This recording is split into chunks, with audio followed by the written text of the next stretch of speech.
Welcome to the Artist Academy podcast, a place where we focus on the business side of art to help you attract more customers, increase profits, to ultimately live a life of creativity and financial freedom.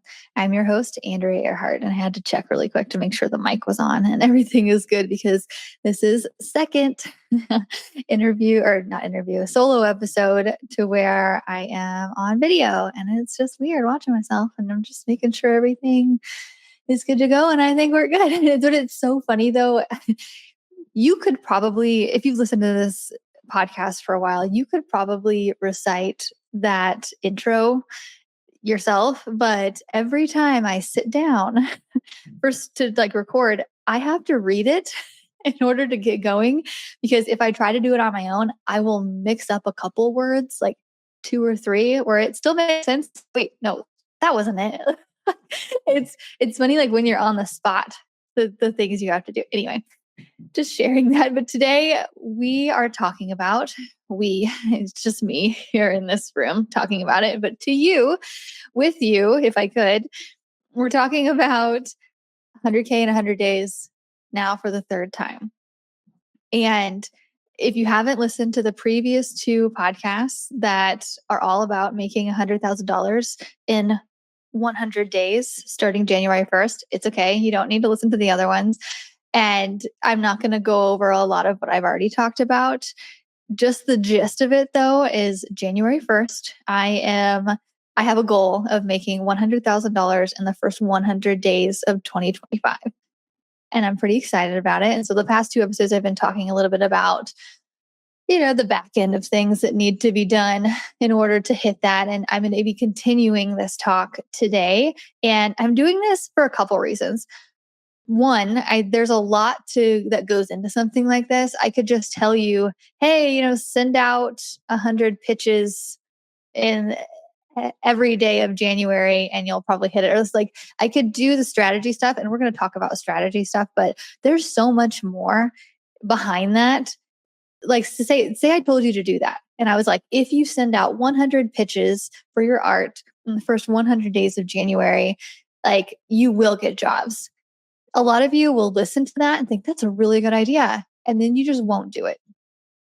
And I know this because I have listened to podcasts that give me really good advice. And I'm like, oh, I'm going to do that. And then I just don't. And it's on my to-do list, or I make up a reason in my head that it would work for her or him, but it wouldn't work for me. Or, there's just so many, and also the motivation just isn't there. The habits of actually doing that, going from sending 0 outreach to 100 a day for the whole month of January, maybe what I would probably have to do is right now, hey, I'd get my pitch ready, and then I'd get my pitch deck, and then, hey, what kind of link am I going to send them? Like all these things. And it's like, there's a lot that's you have to prepare for in order to go and just hit the ground running January 1st. So that's what we're going to talk about. And more specifically, we're going to talk about the daily productivity habits that go behind this, because this year I have had started out to be a really productive year. And then the middle 6 months, I was pretty lazy and did a lot of things that I just wanted to do, like gardening and whatnot. And now these last few months, I've been super productive. So I feel like as of recently and for a while, I've had really unproductive days, weeks, months, and really productive days, weeks, and months. So I'm going to go through and tell you exactly what I did on the unproductive side and what I'm doing now on the productive side. And when I really wrote down some of these things, it's not just like wake up at 8 a.m., have breakfast, which I'm going to share with you too, like it or not. I think it's just interesting. And to hear what other people do and like what time they wake up and what they do before 10 a.m. So I'm just sharing all of that. But I also uncovered some really cool facts and just things that I think are worth sharing and things that I'm going to be some fixing going forward and all that. But I wanted to clarify before we get started on that. I was on a virtual meetup this past week with the Artist Academy people. Like every other Monday we get on and people ask questions, and I was on there, and the podcast had just aired, the first one with 100K in 100 days. So a lot of people hadn't listened to it, but some people had.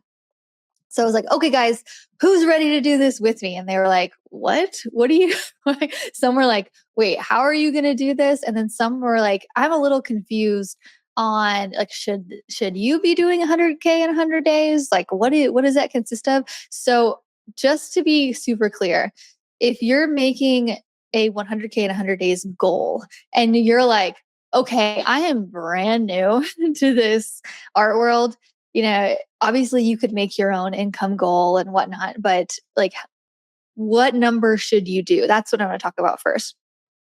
I would say, so I have a really big goal for 2025 to make $300,000 with my art, which is a really big stretch for me. Because, well, so it's not just art, it's half teaching and then half with murals, basically. Some coloring books and canvases mixed in there and, just stuff. But that's pretty much that's what it is. So I'm splitting it up. So I make $150,000, spending half of my time, which is about 15 hours a week on art. And then about 15 hours a week I plan on spending on coaching other artists, being on calls with them, like the virtual meetup or small group coaching, or just in my membership group and stuff like that, growing it and training a new virtual assistant and just like stuff like that. But if you're like, okay, wait, I don't have two separate ones, I just have my art, or hey, I'm doing canvases and murals, like what should you do? I would say, unless you have two separate businesses like I do, and they kind of are, like my customer is different. So my customer with murals and painting is one person, and my customer with teaching the business side of painting murals and art and how to get more customers. And that way, they're two completely different people. So I have two different people that I'm talking to on social media too. So it's kind of like a juggling thing, but it's a fun juggling act because it just keeps it interesting. But so if you have all these different things that you're doing in your art business, just lump it into one, because all of your customers are the same. Like if somebody has a mural, they can also buy canvas, or they can also, so say you're just focusing on your art. The question I would ask you first is, what is your goal for the year? And just to be upfront, like I made about 200,000 in my art business this year by the end of the year. So for me to go from 200 to 300 in a year, it's a big, big stretch. Am I going to hit it? I don't know. But this sounds super cheesy. Okay. And I realize it sounds cheesy before I even say it. But when I was in high school, there was this poster on the wall. And you know how if you walk through any school, they have aspirational words and just all of these things on the walls that just to uplift people and students. And there, a lot of them are cheesy, but just one in particular. I know there was several. They never really made a dent in my mind. I was like, oh yeah, be nice to people, yeah. But there was one in particular that said, and I remember where it was too. It was right outside of the computer room and I know what specific hallway it was and everything. And I know what it looked like visually. And what it said was, shoot for the moon, and even if you miss, you'll land amongst the stars. And I just looked at that and I was like, that's a really, I can resonate with that. And so I've just taken that with me, and I've always made really big goals, because even if I miss, like if I don't hit that 300,000 at the end of next year, if I make 270, it's a really good year.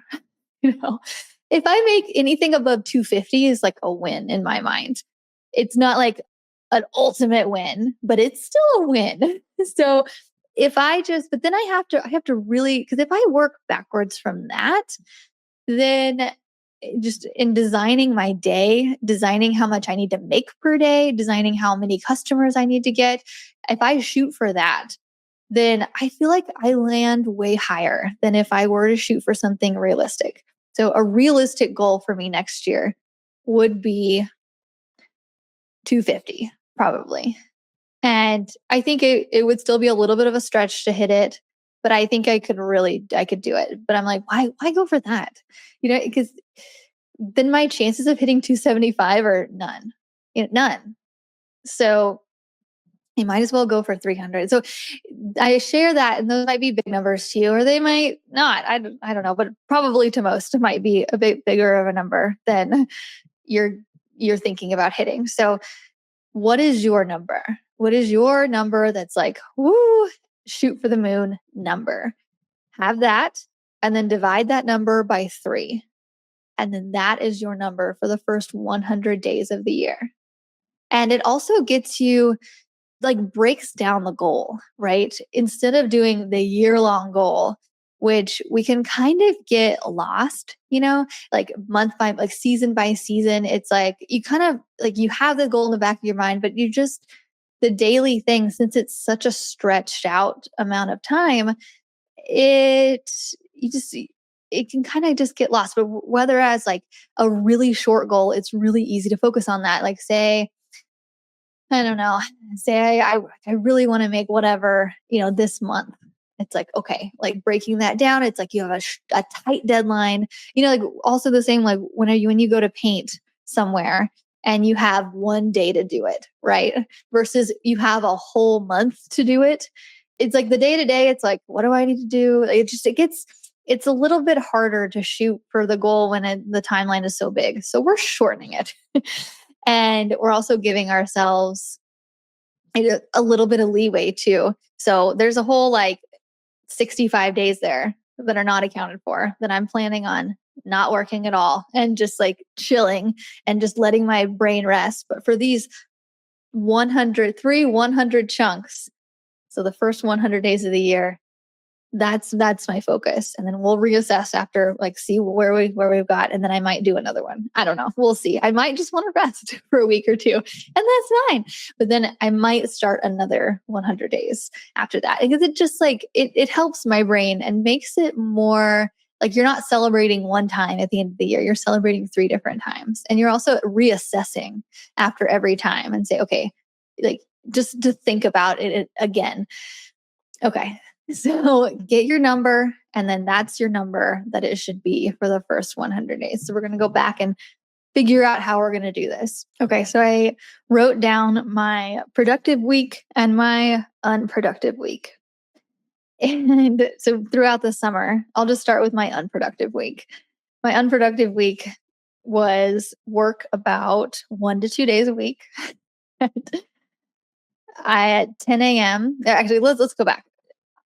Let's go back to the night before, even. So for a whole day, like a whole unproductive day, it starts the night before, right? So the night before, often I would not go to bed until probably midnight, because my husband likes to stay up and watch TV. And he really, for some reason, oddly likes me to watch TV with him. It's like his version of quality time, which is so odd. He likes me to be into the storyline, even if we're not talking about it. He likes for me to watch his shows. And so we go around and around about this.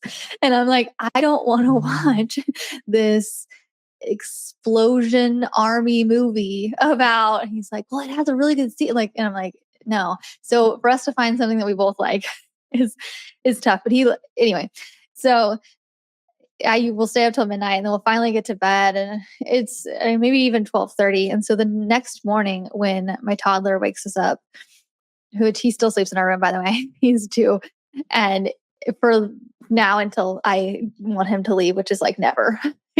I joke that he's like never going to leave our room, because my favorite thing is just listening to him breathe at night, and not joking. um, so when he wakes us up, usually about, I don't know, man, he's my alarm clock, which I love. On a productive day, unproductive day, it doesn't matter. He's my alarm clock. And I just prefer listening to him say, mama, mama, and like jump up and down in his crib rather than whatever sound my phone's going to play. And so we get him, he comes into bed with us, I change the diaper and everything. And then he just like cuddle for a little bit. And then we get up around 8, usually. Sometimes he wakes up at 7:30, sometimes it's 8:30.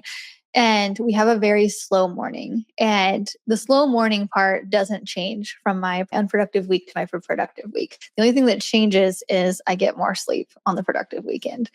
So we go through, the whole morning routine, and then by about 9:30, he leaves for daycare. My husband takes him to daycare because it's right by his office. And then I sit on the couch and I just like relax for a second because really underneath it is I'm tired. I'm tired. I know I have to get started, but I'll just sit and be on my phone. And I don't think there's anything necessarily wrong with that. I think having a little bit of break, especially as a mom and being alone in your own house, is magical. It's amazing. And I'll take a little bit of time, but on an unproductive week, I will not stop scrolling on my phone until 11. I have a really, really bad habit of just being on my phone and scrolling, and just I go from Instagram to Facebook to I have to check LinkedIn, and then what's on Pinterest, and then I hardly ever get on TikTok, but on the day where I'm super bored, I'll do that, and I just go flip to flip to flip and email and then all the things. And then by 11, I'm like, okay, I'm going to get up and I'm going to do something. And so I plug in a podcast to get me going. And then I might do like an invoice, or I'll start on a sketch. And then I get super distracted very easily, either in the middle of the sketch or with like, I have to do this thing. And then I task switch like no other. And so about an hour passes and I'm halfway through 3 different tasks, and I just it's like hard to focus. And so I'll go and then I'll get myself back on it. And then I'm like, okay, well, I'm just gonna go check on the chickens. We have a farm. And I'm like, okay, I'm gonna do that. And I just go out there and I go gardening and just kind of hang out outside in the sunshine when it's not super cold and just enjoy the summer. And I just kind of, especially this summer, I was like, I just tell myself, like I worked really hard to get myself to this position. I'm gonna take a little bit of a break and smell the roses kind of a thing. And that's great, but I think I just took a little bit too much of it this year. And my friends are super productive. And so I'm like texting, like sending snaps, like doing things. And I'm like, I think I'm gonna make bread today. And they're just like, yeah. And they're super busy. I'm like, gosh, everybody's so busy. Man, like they need to slow down.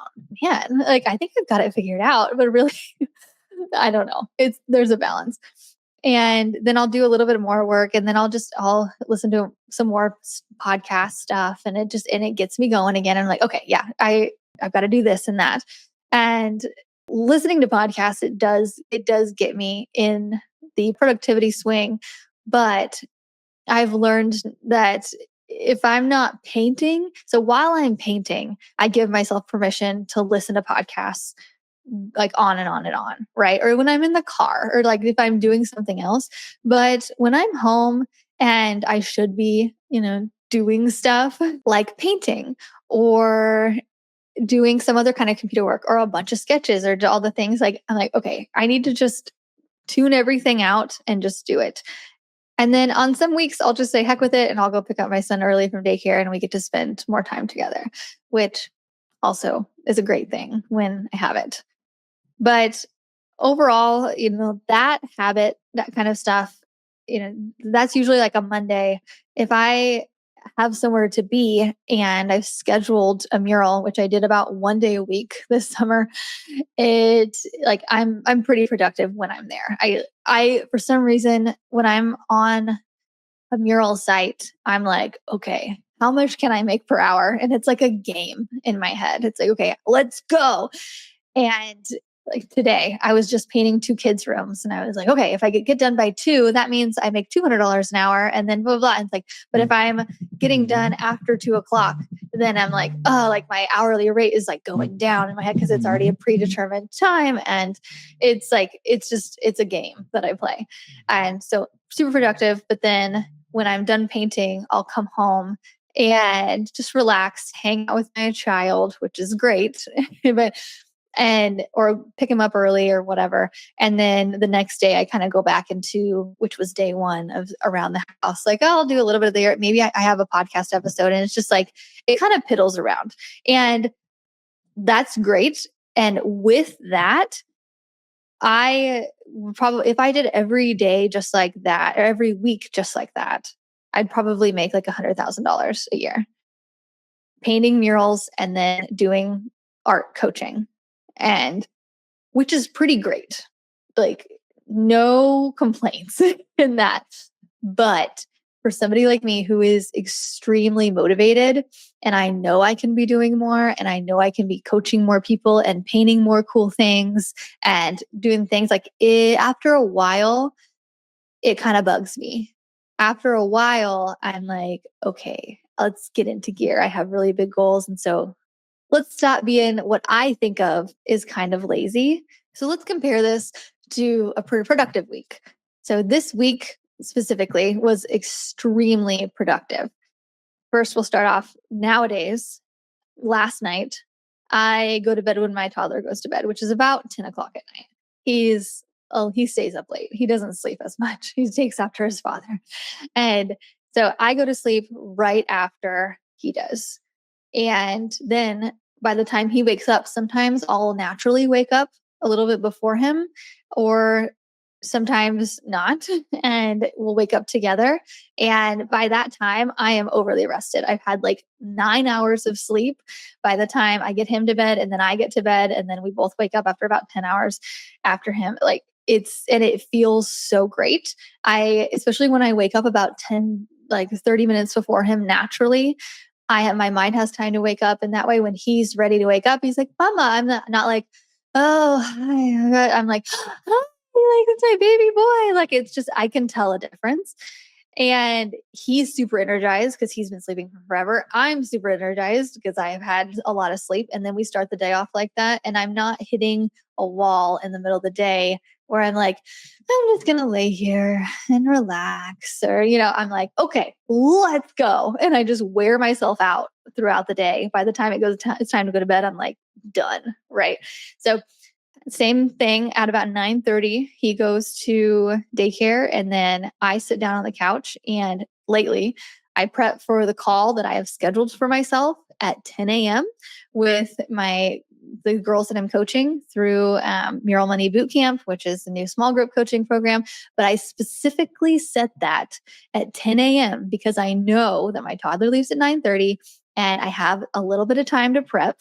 And at 10 a.m., I know if I start the day like that, it's going to be way more productive than if I was just to lay there and like scroll and all the things. So we start that. It's an hour-long call, question and answer. I give them direct instructions on how to make money in their art business and the things that I'm doing. And then the hour after that I'm doing the things that I told them to do, the things that I am doing for myself, like very similar. I'm doing all that. And then after about an hour, I kind of get bored, I've noticed, and I'll like pick up my phone. But the change that I have made lately was, okay, if I pick up my phone and because it's really tough, because when I'm doing something, like I'm posting in certain groups, like I'm sharing some videos online, like I'm promoting my business with my phone. And so it's super easy for me to go post something, and then I'm stuck on Facebook because, oh, look, so-and-so posted this, or, oh, look. I'm like, oh, no. Get back to it. And then I try to, after a while, like it kind of takes over my brain. And also now I've made this rule with myself. I'm like, okay, if you start scrolling and you realize it, put the phone down, pick up the iPad, and start working on a sketch that you have to do. And that really helps, because after I get done with a sketch, then I go back to my phone, I send it to the customer, all the things. And I'm like, oh yeah, I need to do this and this and this. And then I'll start scrolling again. I'm serious. It is a problem. I am addicted to my phone. It's a problem. And so I just made these little things lately to where I'm like, okay, if I catch myself doing this, this is what I have to do. I have to pick up my computer. I have to put down the phone and pick up the iPad. Like I have to do something, whether it's like I do several coloring book pages that I'll create for myself that I sell. And So that's the thing. If I don't have sketches to do, if I don't have anything else, like, okay, that's fine. You can't scroll on your phone. You have to pick up the iPad and do a coloring book page. Like, you're not allowed to just scroll for fun. And I understand that, to post on Instagram Reels and TikTok and all the things, you have to be up on what's happening and you have to know certain things on certain platforms, what's trending, but not only that, but like best posting practices. And to have that, you do have to scroll a little bit. But mine was getting out of hand. And so this is what I'm doing. But also, as I'm going back forth like in task and doing things, like it's a way more productive day having this here, the days that I'm staying home and working on the computer anyway and invoicing and all the stuff. Like, again, when I'm out painting, it's pretty much the same. So I just make sure I try to schedule myself to where I'm home on Mondays, maybe Tuesdays, but I can't stay home painting longer than 2 days because I get kind of sad if I'm home for very long and I don't leave.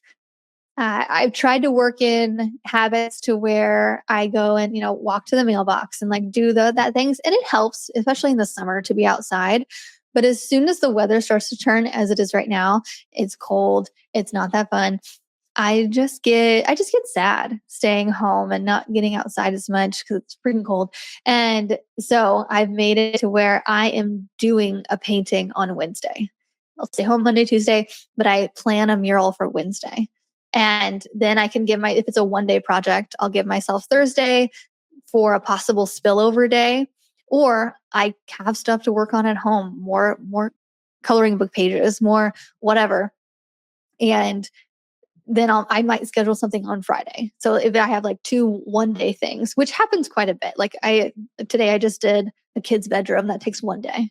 What I've noticed too is on unproductive weeks, I find myself consuming a lot more than I'm creating with podcasts, audiobooks, tutorials, stuff like that.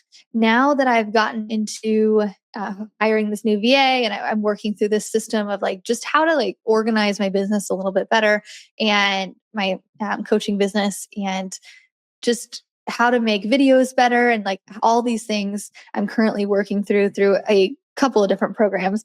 And I'm finding that I'm learning, but I'm also implementing.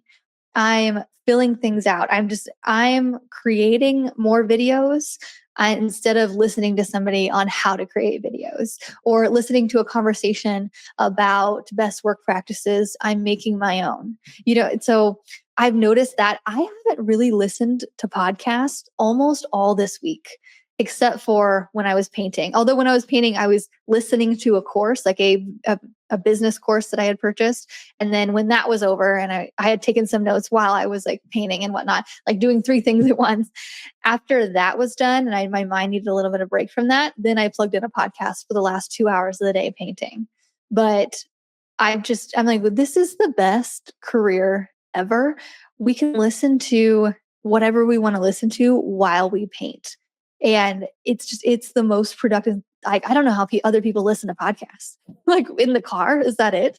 I listen to podcasts all day when I paint, but I'm listening to things that's like telling me how to make a better reel or talking about hooks or how to get people's attention, like things like that I find super interesting because it's always changing.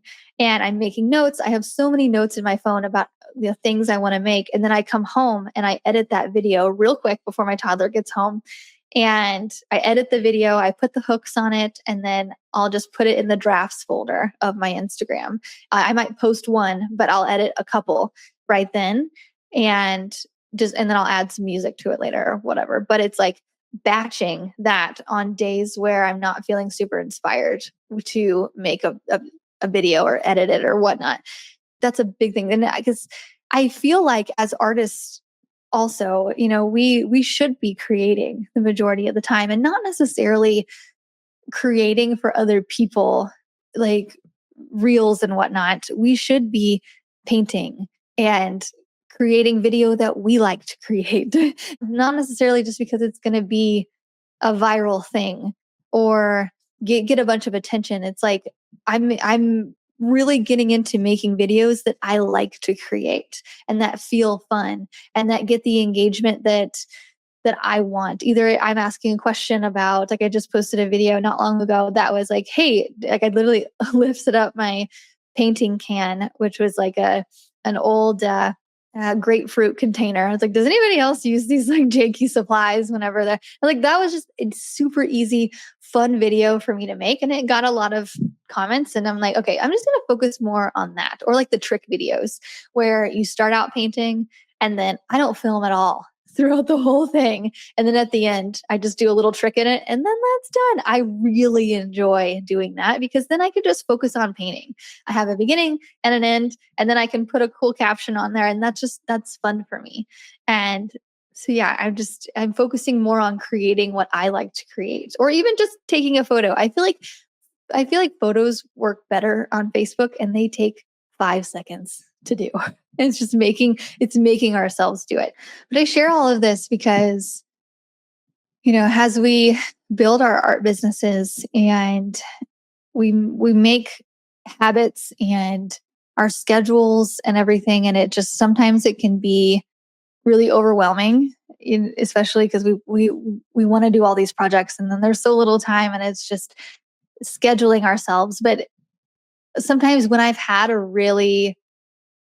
week that I'm like, I feel very drained, or a week where I'm like, I don't want to repeat that week, or a week where I'm like, that was the most productive, perfect, happy week. How do I do that again? I really look back and I think about the small habits and how that produced, the bigger picture, because it really is. It's like I can give you, and I've given so much advice on art and business, but a lot of people don't put it into action. And so I guess it's just realizing what's going to make yourself put it into action. And like one of the things for me is at night, I've been putting my phone away. Like as soon as my toddler comes home, I'll go and put my phone in like the bathroom, like someplace that like our bedroom bathroom where we're not going to go until bath time. And I just put it way back there because I don't want to be, I don't want to be on it. I've been on it all day. I'm so addicted to it that I need to put it in 2 rooms away. And that way I can just spend quality time because I know myself now that if I don't spend quality time with my toddler to the point where they're annoying me, like he like gets under my skin, like, oh, I'm like, okay, I need a break from you. like if I don't get it to that point, then I'm going to be thinking about him the next day way more than normal. Like I feel like I never stop thinking about him really as a mom, but it's way worse if I don't do that step beforehand. And so it's also been that way with sleep now. It's like I need sleep or else the middle of the day next or the beginning of the day and just the next day is going to be so much harder. And now I know that if I'm going to be productive, I'm going to schedule a call for 10 a.m. And that way I get all that stuff done. And then it keeps me going. And then I might not, I don't know, going into 2025, I might schedule another call for like when I know that I start to lose energy, which is probably around 3 o'clock.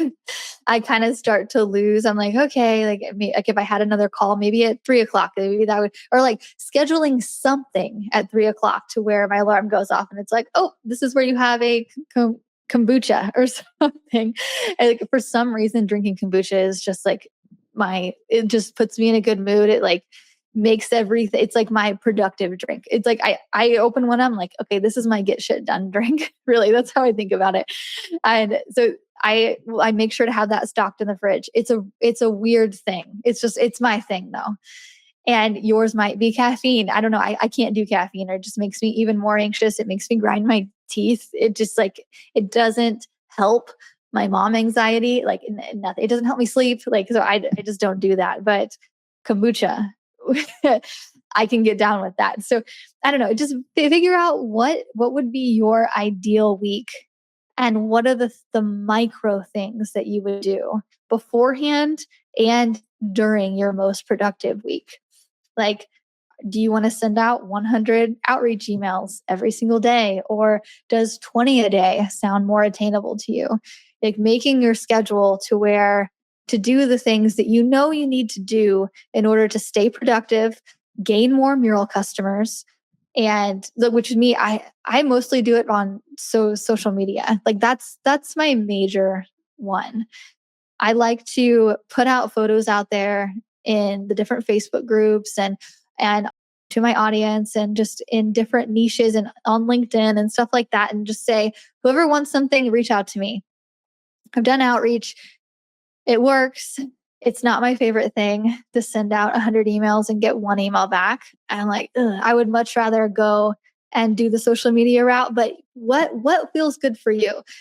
I recognize that, sitting on the couch might feel the best for you. It does for me. Or like taking a bath midday. Mm, like that is my jam, especially right now. And which I'll do that sometimes. I'm like, okay, I have to edit video. I can do that in the bath. Not joking. It's like, okay, how can I still be productive and get a little bit of like what I want, but also just stay on this productivity train?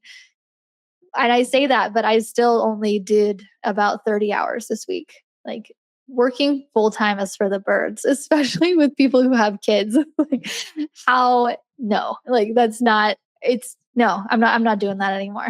Like 40 hours a week is not happening in 2025. So I have to be super productive in the 30 hours a week that I have in order to make sure that I'm going to hit my big goals. So especially nowadays when I don't have the time to, when my toddler gets home, to edit the video and sit on the couch and like do this and that. Like it's actually really great for making me do things in a certain amount of time, but there's still so many habits that I have to put in.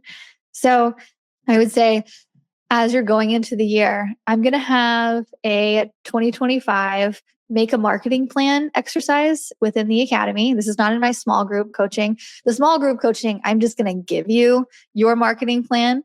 But in the academy, I'm going to be like, okay, guys, let's make our marketing plan. And I'm going to give you all of these things that you can do. And a lot of it's outreach, a lot of it's social media related, but very specific things to where you can put these on your calendar and hey, every Monday or every Tuesday, or I'm going to do this. And then we'll do some Q&A and we'll make our 2025 marketing plan.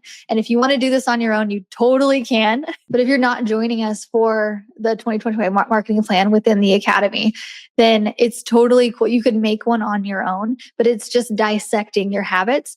Where have you gotten mural or canvas commissions before? Where has that come from?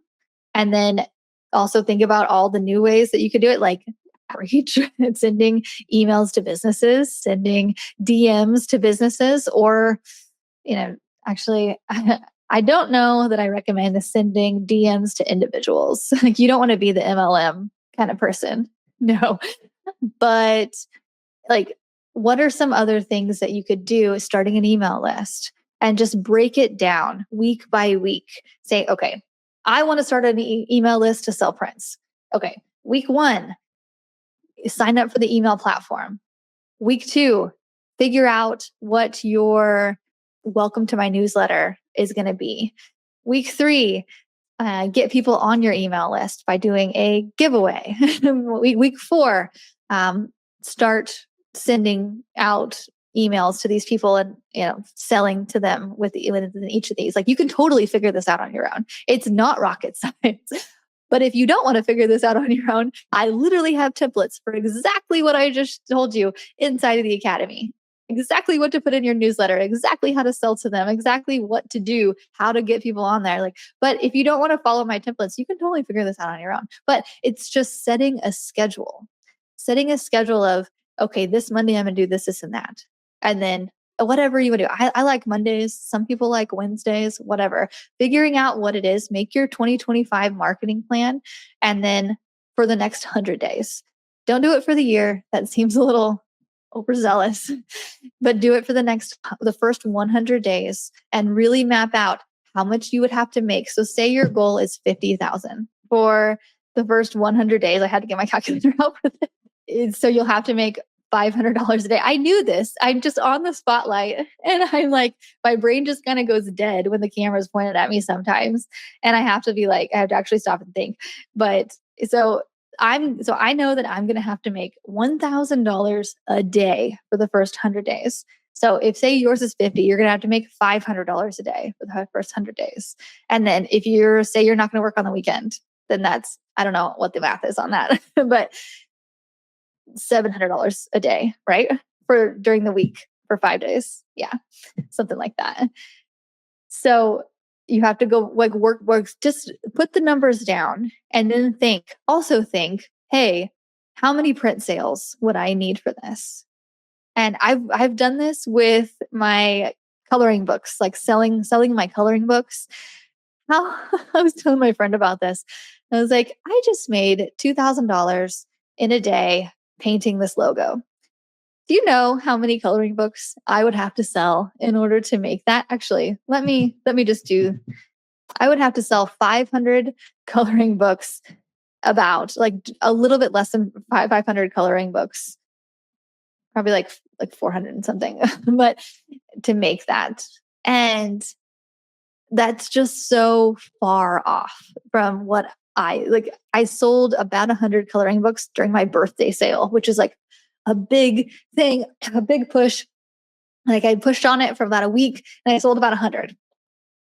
So selling 500 coloring books in one day in order to make like, okay, all of that I realized was like coloring books is going to be a fun long game thing that I'll do like every once in a while, when I don't have anything else going on, but it's not going to be my big 100K in 100 days thing. Murals are going to be that for me. If I'm going to make $50,000 in the first 100 days of the year, it's going to be with murals. That's just what it is.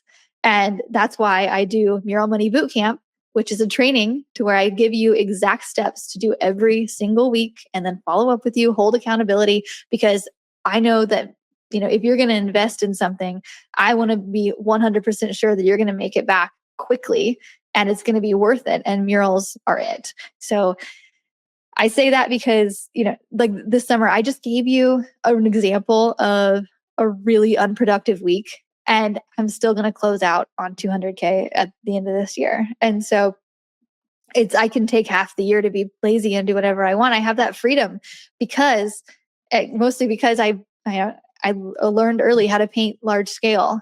And now I know how to price it and I know how to talk to customers in order to get that price and for them to feel secure. And I have the resume to show people. It's like I put in that work and you can too. You can totally do this. Mural, there's so much mural work out there. I've trained a handful of muralists here in this small town in Missouri and we're all busy. Like it's my mindset before this was, like, and I remember my husband too was like, not everybody's gonna like, are you gonna be busy with murals? Like, does everybody need a wall painted? And we were both like, no, probably not. It's like, yeah, there's a lot of people. There's a whole lot of people in the city that we don't even know that are gonna need things painted. And yeah, so anyway, a little off track, but murals are the way that I'm gonna do it. And the murals are the way that I teach. And so if you would like to come into our 2025 marketing plan and create one with us, I'm going to hold you accountable and I'm going to give away some prizes for people who submit it. And then if you say you're going to submit it, I will follow up with you and bug you until you do. And we're going to do that. So that'll be the first week of January within the Artist Academy membership. And I'm also holding the Mural Money Bootcamp, which is a much higher ticket because it's more of a small group coaching where you'll see my face every single week for the first 100 days plus. I'm actually opening it up for 1 whole year. So if you go to the links here, you can join the membership or join my Mural Money Bootcamp and have accountability to make some money in 2025. Okay, that's all I have for you today. The next one is going to be, I'm going to record a podcast over the 31-day challenge. And I'm going to go step by step through the steps that I would take, that I'm going to take for the whole year. So basically, when I make my 2025 marketing plan, I'm going to take you through most of the steps anyway, step by step on how I'm going to do that exactly. Like how many outreach, the things I'm going to send per week, what exactly I'm going to do. And yeah, so you can learn from it. So that'll be here in a couple weeks. Oh, and by the way, okay, one last thing. I am giving away a $500 gift card voucher, whatever, towards a mural meetup. I'm hosting many mural meetups in January, March, April, like of this coming year, and maybe more. I don't know. We'll see. But I'm hosting many mural meetups for 2025. And in places like Mexico, Costa Rica, the Virgin Islands, and just Barcelona and places like that. And I'm giving away a $500 gift card towards a meetup. And you go to my Instagram it'll be a pinned post on my Instagram, and it gives you all of the details. And basically, it's just enter your email, go watch a video, and then you can tag extra friends for extra entries and whatnot. It's pretty simple. It's basically an enter your email kind of a thing, and you can enter to win $500 towards a mural meetup. So go to my Instagram. It's all linked here. And then I'm sure I'll have it right on there. That's like, this is the mural meetup thing that you need to do. Anyway, so yeah. Okay. All right. I hope this was super helpful. Thanks for listening to another episode of the Artist Academy podcast. I'll see you next week. Thanks for listening to another episode of the Artist Academy podcast. If you could do me a huge favor and share this episode on social media, if you liked it, or share it with a friend, I'm trying to get the word out to as many artists as possible to be able to help coach as many artists as possible through the art and business wisdom that is shared within these episodes. I so appreciate every single time somebody shares an episode or a clip or whatnot on Instagram and tags me. I'm like, oh, people are listening. That's so cool. I also appreciate when anybody messages me and tells me, hey, that episode really helped me do blah, blah, blah. I'm like, oh, good. Love it. So I just wanted to say I appreciate it when any of you do that. So thank you. I also wanted to remind you that if you are not where you want to be in your art business, you're not making the money that you want to make yet. And if you've been going at it a while and you're like, okay, this isn't going as fast as I wanted, or I'm just not receiving the results that I wanted, then I want to challenge you to think, like, what other thing could you be doing? Could you be stretching yourself a little bit further? Could you be going out of your comfort zone a little bit more? Or maybe it's time to hire help of somebody who's been there and has done that and has been through the challenging times that you have and has made videos on how I've gotten through it and how I've done things better and all the behind the scenes within my Artist Academy membership. It's only $37 per month, cancel anytime.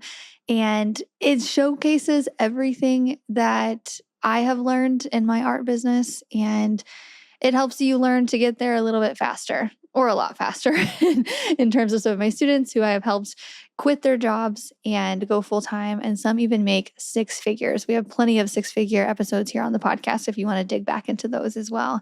But the resources are there, and it's up to you to know what you need, especially going into 2025. If 2024 did not go the way that you thought it would, or it's just freaking slow growth, maybe there's something you can add, whether it's the membership where you can dive into content at any time, or I have this other small coaching group that I meet with every single week. So every Monday we meet and I give you a task of something to do that week that will help grow your art business the ways that I'm doing it too. So I'm basically just telling you, hey, I'm doing this week within my art business. How about we all go out and do this? And then I'll hold you accountable. And then I'll check in with you next week to make sure you did it. And I'll be here for you directly in this small group that we have.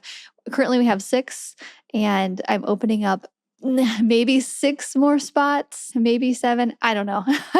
But I want to take on another small coaching group because I'm seeing the impact that it has on my own business and the people who are in it. And I really like this. I like the energy that comes with every Monday meeting with other artists and talking strategy and figuring out how we can both make more money in our art business. So if you're not scared to make a bigger investment than $37 a month, which is the membership, if you're not scared to make a slightly bigger one to get the bigger jobs and have more accountability because you've decided that 2025 is the year you are going to do it no matter what. That's the energy that I want in this small coaching group. That's the energy that I want around me all the time. It's, hey, I'm doing this. I'm going all in, not at the sake of family time and free time and all that. But like, I am going to be super productive in the time that I need to be. And I promise I'm going to do exactly what you say.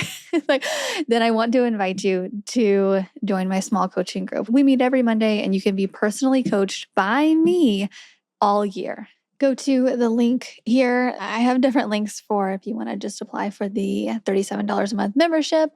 If you want to go into the small group coaching and get more information, I have everything. All the links are here. So you can go to artistacademy.co or artistacademy.co/2025 is for the small group coaching. But just check the notes and you will see all the things. Okay. Thanks for listening to another episode of the Artist Academy podcast. I will see you next week.